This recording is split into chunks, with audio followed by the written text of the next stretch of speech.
Shqipëria do të zhvillojë sot në orën 15 në stadiumin Boris Spajçace të Tbilisit ndeshjen e parë të vitit 2012, teksa do të ketë si rival në këtë miqësore vendasit e Gjergjisë të drejtuar nga trajneri Kecbaja.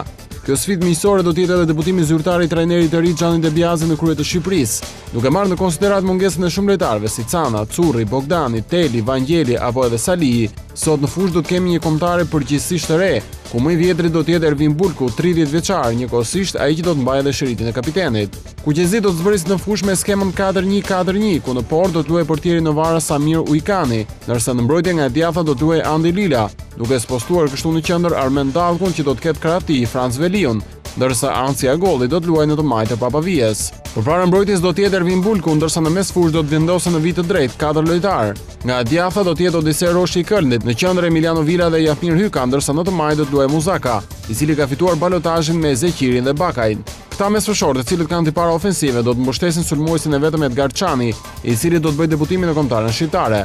Gjatë ndeshjes do të provohen edhe lojtarë të tjerë të thërritur nga Debiazi.